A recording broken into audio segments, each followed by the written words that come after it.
All right, I'll say good day to you this day of your time. Welcome to the first transmission of your new year of 2026, the year of disclosure.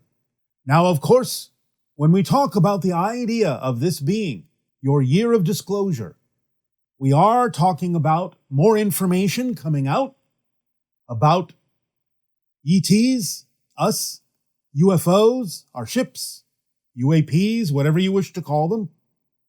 But not only are we talking about the idea of the release of more information regarding extraterrestrial life in connection to your world, we are also talking about disclosure of bringing to the surface anything that has been hidden, anything that has been kept secret that would have dire consequences were to be released. Hello, Bashar and Company. I was wondering, there are people like me who believe in ETs but see them as, good, positive, and beneficial. Then there are those who also believe in ETs but see them as bad, negative, or destructive. I was wondering what makes one person believe and see them as good and others who believe and see them as bad. Is it more beneficial to have both views when it comes to having first or open contact due to the duality aspect of physical reality, or will there be a separation of some sort? Thanks, and have a great day. Well, first of all, we will answer this in what you might consider to be a more practical way. It's not that negatively oriented extraterrestrials don't exist.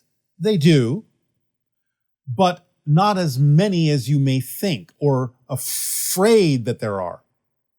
So the idea is to understand what's going on. The vast majority, 99% of extraterrestrials interacting with your planet, because they can interact with your planet in the way that they do, are positively oriented.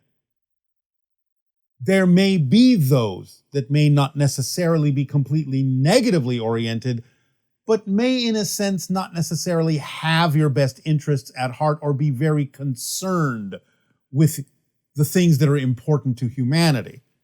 That can be perceived as cold or negatively, but it's not that they're necessarily malicious. Then there is a very small fraction of extraterrestrials that do exist in the cosmos that may not necessarily have your best interests at heart at all, or even know about you, that may be negatively oriented. But that's an extremely small percentage of extraterrestrials, and there is nothing you need to worry about, because those that are engaged with your planet are 99% positive and keeping the small percentage of them that are not positive away from you anyway. So you don't even have to necessarily deal with them. The only exception that may exist to some degree is that you do have now and then some interaction with an extraterrestrial species you call the reptilians. Not all of them, in that sense, again, are negative. A lot of it has to do with humanity's own fear-based beliefs that come to the surface when exposed to a different frequency of a being from a different reality. You go into survival mode, fight or flight mode, and that can make it seem as if the extraterrestrial might be operating on a negative vibration, but it might be your own fear-based energies that you're feeling and actually have nothing at all to do with the extraterrestrial's intentions.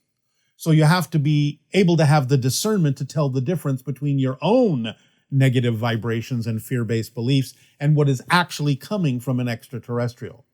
But the idea of the reptilians is that, yes, there are a few of them that don't necessarily enjoy interacting with humans and don't necessarily have your best interests at heart. But again, even within the reptilian extraterrestrial population, they are few and far between. They do have a little bit more of an aggressive energy to them. But again, because you react that way to them, that can magnify and amplify the negative side of their society, even though most of their population may not necessarily have a negative intention toward you. But because of their nature being a reptilian sort and you're being a mammalian sort, a mammal facing a reptile sometimes will go into fight or flight mode, because the first automatic assumption you make unconsciously is that the reptile wants to consume you as a mammal. So you're reacting on a very primitive level to their vibrational energy as well, which is partly one of the reasons why a lot of reptilians don't necessarily appreciate humanity, because they take a little bit of an offense toward the mammalian response you have to their presence by being afraid of them just because they're reptilian.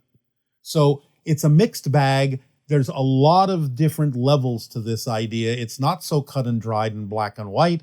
But in general, practically speaking, the vast majority, 99% of the extraterrestrial species you're dealing with on Earth at this time are positive, and they are keeping those that may be negatively oriented away from you, except, again, for a very few exceptions of reptilian beings that may be working with certain people on your planet for certain technological reasons.